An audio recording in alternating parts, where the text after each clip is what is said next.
As usual for Dharma talks, we should make a very good motivation. We should make an extremely good motivation, and we should listen free of the faulty three pots, as I mentioned on the first day. That's one. We should listen to the teachings as personal advice, not as entertainment, not as something that's fun, not as something that is just for intellectual, informational absorption. We should learn it for the sake of practice, and we should absorb it, and we should also have a lot of compassion. We should go over it again and again and listen to it again and again so that we may share it with others. It's very, very important. How a center grows is not the Lama teaches every single person that walks in. How a center grows is not the Lama gives discourses to every single person that comes in. It's the students who have a greater responsibility to share what has been taught by listening, contemplating, practicing, and then sharing with others. If one listens, it's for intellectual satisfaction, then it remains as that. For intellectual satisfaction, it doesn't match in spiritual progress. Why? Intellectual and practice and transformation is related, but not the same. And that's very, very important. So we should listen with concentration, with focus, and to focus without distraction. And if during Dharma talks we suffer mind jumping, sickness, fever, uncomfortable, a general uncomfortable disposition, it's actually a very good sign. It's a very, very good sign. Why? Usually, this is what my lamas have told me, usually when we do virtuous work, unvirtuous things happen in the beginning. So when we're doing virtuous work and unvirtuous things happen and we stop, then the unvirtuous forces win. And in most cases, it's our own negative karma. So if we're doing certain retreats, we're doing certain prayers, and we're doing certain meditations, retreats are very, very powerful. And we're doing certain mantras, and we find we have more interruption. We have more sickness, maybe even accidents, or maybe arguments and disharmony, or bad dreams, is a very, very good sign. Excellent. That means the mantras have effect. How do you wish the mantras to have effect? That the minute you do the mantras and prayers and all obstacles and problems, difficulties go away? Yes, they are going away. Why are they going away? Because they're manifesting out now. They're coming out now. How do you expect them to go away? The mantra and the results of our negative karma, when they meet our practice, our mantras, our refuge, invoking the three jewels, when they meet, how do you expect it to dissolve the negative karma? It's the positive forces you have joined with the negative forces must come out. I'll give you an example. If we're going to go to another country that has meningitis or dengue fever, and we go for inoculation, they're giving us a little bit of the disease so that our immune system can be built up. So when we go for inoculation, we're going to suffer something of that disease. We're going to get some fevers, some running stomach, some headache, maybe dizziness. We're going to get it. We're going to get that disease, and we're going to feel uncomfortable. But to go for inoculation and not complete it because you felt sick at the first one and you stop, you're ridiculous. Why? Then you let your immune system not have a chance to build up a resistance against disease. And the next time you go for inoculation, you're going to go for a larger and bigger dose. Or sometimes they may not work because your immune system has overcome it.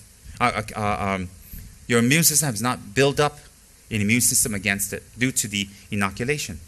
Similarly, when we do Dharma practice, new intellectual or people who think they're intellectual or have not studied or have not practiced and have had no experience, the minute they do any type of Dharma practice, whether it's a prostration retreat, we have people in prostration retreats now. In mantra retreat, we have people who are nearly completing 10 million mantras now, at this moment. We have people overseas, such as in Australia, due to our websites, have gotten in contact with us, who have just finished a 500,000 Zambala retreat, according to the instructions I gave them. Via the internet. And they're engaging in a 100,000 water offering retreat. These are people in Australia that I'd never even met. And I have other people, older people in our center, who finished 1 million recitations. I know some other people who finished 1 million recitations of Miktsema and have done over 150,000 prostrations daily. And they all have experienced difficulties and problems in the beginning. All. And the thing is, it's like an inoculation. When we start our practice, we actually have to expect difficulties. More than usual. More problems. More confusion. For all of us, the confusion and the difficulty will come to us specialized for ourselves. Example, if we usually have a strong body, or we're really tolerant towards illness and we can take a lot of pain, then if the obstacle comes in the form of sickness, it doesn't affect us. The obstacles will always come in the form that affects us the most. So if losing money is not our big hang-up, and then doing our retreat, we get our money stolen, our purse taken, or our wallet lost, and there's a couple of $100 inside, and we're like, we lost our money. But it's not a big deal for us because we're not attached to money. Then the obstacle will not come in the form of losing money. If our mind is fidgety, and we always need constant entertainment, we need to run here and there and do this and this and this, then during retreats, Dharma discourses, practices, doing meditations, our mind will become even more itchy, more unstable than normal. And when that happens, we experience it, we watch it, and we should feel happy. We say, wow, this has effect. We don't need to be hard on ourselves. Why do we not need to be hard on ourselves? Because we are not a Buddha. We're not a Buddha. So therefore, sometimes during prostration retreats, people who are very sensitive to illness, they get very sick. They get very, very sick. Yet even they're sick, they get up and do 3 prostrations until they're well, a day, in order to complete the continuum or keep the continuum. The retreat means not to break the continuity. It's to teach us discipline, it's to teach us practice, and also when you're learning something, it has to be consistent. 1 day, 2 day, 3 day. If you break off, start, break off, start, break off, start, high chances are you have forgotten what you have learned. Similarly, for prostrations, you need to be continuous. Continuous. So that's very, very, very important. Very important. Continuity. And therefore, when we engage in retreats, if our Lama has given us a sadhana, if we have some specific idam we're supposed to do every day, or we're supposed to do black tea, or we're supposed to do some retreats or prayers or some readings, please expect obstacles to come. If obstacles don't come, perhaps either you're a Buddha or you're near Buddhahood, you don't have any karma to clear. Nothing. Nothing. And when we do retreats, when we do specific tantric practices, or when we do yidam practices, right? Also, this is another thing you need to expect, is supernatural interferences. That's why you have the Dharma protective practices.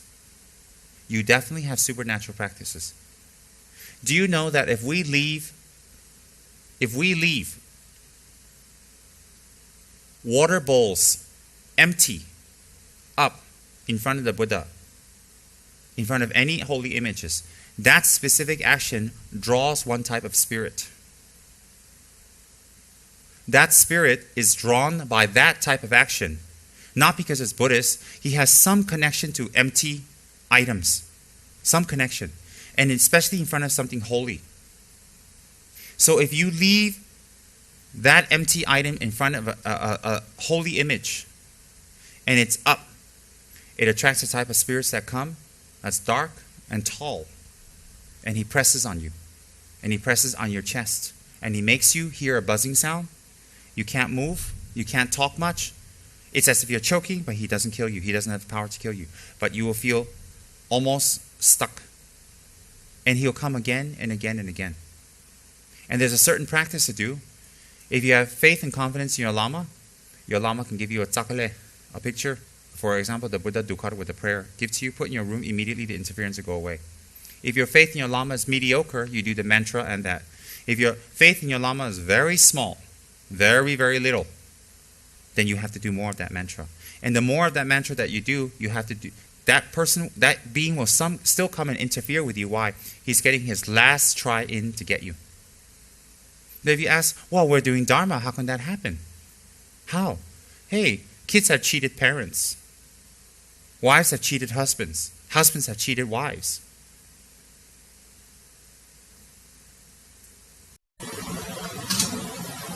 Why is that spirit attracted to them? I have no idea. I wasn't around when that spirit initially died and made an evil wish. People, maybe he was disgruntled or something and then he died and committed suicide. I don't know. And then all people who do offerings and stuff, he has jealousy and hatred towards. You say, well, why is it when I make offerings to the Buddha and stuff, then that can happen? It's in front of the Buddha. The Buddha's there. The Buddha's not in front of just a tanka. It's not just in front of the statue. It's all around you if you wish. So why do we do? Why don't ask why a spirit comes when there's an empty water bowl offering in front and it's in front of a Buddha image? Don't ask that. Why is it in front of a Buddha we can gossip? Why is it in front of a Buddha we can think negative thoughts and create lust and jealousy and anger? Why is it we can cheat temples? Why is it we can criticize the monks? And why is it we can criticize our gurus? Why can we do all of that? That's much worse than a spirit. All he does is comes and presses you on the chest for a little while and goes off. But our gossip can be very damaging. So we don't need to think why, because there are things much worse to contemplate on. So when we do Dharma practice, so-called Dharma practice, or engage in so-called Dharma practice, we have to expect obstacles. For how long? How intense? I don't know. That's individual. That's individual. And some people experience terrifying dreams. Anything negative when you engage in Dharma practice is excellent. It's like when you first go to the gym and they give you your workout, you are in mortal pain for weeks. Your muscles are in pain. So what do? Some people stop. They say, I can't take the pain. I know one person that came with me exercise. I took this lady because I used to walk up and down in an apartment in the stairwell because I was in robes and I couldn't run around outside in robes. It looks ridiculous. A bald guy wearing a long yellow dress. I mean, wouldn't that be interesting to drive by? So I walk up and down the stairwell. So I convinced a certain lady to walk with me because she was getting a little heavy too. She's my friend. And she contacted me in the noon and the night always. And her SMSs that time, that's years ago, was, did you eat? You want to go eat? Let's go eat. So I thought, okay, never mind, let's go eat. Anyway, I have to eat. So we ate ourselves to kingdom come. And we were as big as a kingdom. So I said, well, let's do this. And she said, all right, I'll do. And it took me a couple of weeks to convince her because this lady has never, ever done any exercise, ever. So we walked up and down the stairwell. We walked down. She was fine. She goes, this is not too bad. And when we walked up, I mean, it was about 20 flights. I think 1/3 way up. She sat down. She was like, she goes, I hate this. I said, you have to do it. She goes, I can't take it. I can't. My heart's going to burst. I said, you ain't 80 years old. Come on, let's do it. So we went up and down, up, down. And let me tell you, the third time we went up, halfway, she said, I'm going home. She said, that's it. I can't take it. And she went home. And for the next 2 to 3 weeks, she could barely walk. She walked as if she had no knees. She was like, she never, ever joined me. The next time I said, stairwell, she would run. So you want to exercise? She goes, don't talk to me. You want lunch? Call me that? No. She goes, no. I'll do the traditional way. I just cut my food down, which she never did. She's bigger as a boat now still. And she said, no. And it was so funny because she was sweating. She was panting. She was hyperventilating. She was in a stairwell like, and she was not faking it. I mean, she's usually a drama queen, but she wasn't faking it because I was also hyperventilating. And she had so much pain in her legs because she's never ever used those muscles in her life. She never did the exercise again. Ever. And consequently, what happened? She's as big as a boat now. Still. Big as a boat. And, well, I continue the exercises. And I'm just a raft. Just a little raft, not a boat. So my point is, if for normal things like that, we have pain, of course, during Dharma practice, we're going to have problems. Of course. So when we do Dharma practice and obstacles come, the wrong thing to do is stop. Why is it the wrong thing? Meditation, contemplation, reading, transforming the mind, learning the methods to become a person who has good qualities. Prayer to the three jewels who are infallible refuge. How can that bring wrong action or wrong result? Impossible. It is impossible. If you think it's possible, then you put it in the complaint box to Buddha Shakyamuni or His Holiness the Dalai Lama or Trijang Rinpoche or Saramji. You write them a letter and say, guess what? Prayer is bad. The mantras bring bad effects. The mantras make me suffer. You'll probably get a letter back saying, that's the right way. Good. So when bad things happen, negative things happen, actually check the level of your mind. At that moment, check your tenacity. At that moment, check your willpower. And last but not least, this is the most important, check your spiritual conviction. You check your spiritual conviction. If obstacles come and you give up and stop and run, then you say you want to advance in spiritual practice. Your conviction is not there. So what you should do is build up that conviction. Build up. If we're very sick, of course we need to lie down and rest, but we should be happy. We should think, oh, very good. And usually at the conclusion of our practice, conclusion of the teachings, people get well. Usually at the conclusion of our retreats and mantra recitations, the obstacles clear. Usually. So if we have a holy practice to do, we engage in it. Seemingly, there is no effect or there is effect. Seemingly. But do we have the knowledge to know what the effect should and should not be? Or are we still on a worldly path thinking, oh, if I do this, positive results should come out immediately? Your own perception of positive results. Why isn't purifying one's karma a positive result? Why not? Of course, purifying one's karma has positive results. And then what do you think the purification of karma is? Is that you recite a few mantras and then the negativities that we've committed just goes away? If you have the realization of voidness, then it is like that. You can dissolve your negative karma without having to experience it. If you don't have the experience of voidness, if you're a normal, ordinary level like us, the karma can come out in obstacles, minor obstacles, that build you stronger, or that when the obstacle happens, afterwards, it becomes better. It becomes better. The perennial saying, the sun comes out after the storm. So like that, when we engage in Dharma practice, it's like doing exercises or taking inoculation. We should be very happy when obstacles arise. If we do stop, don't expect the obstacles to stop. Why? It's like not completing your inoculation. We have to think. And don't be the judge of what's good and bad as a result of your spiritual practice. Do not be the judge. Why? Do you know what are the good signs? Do you know what are the bad signs? Do you know what is supposed to happen?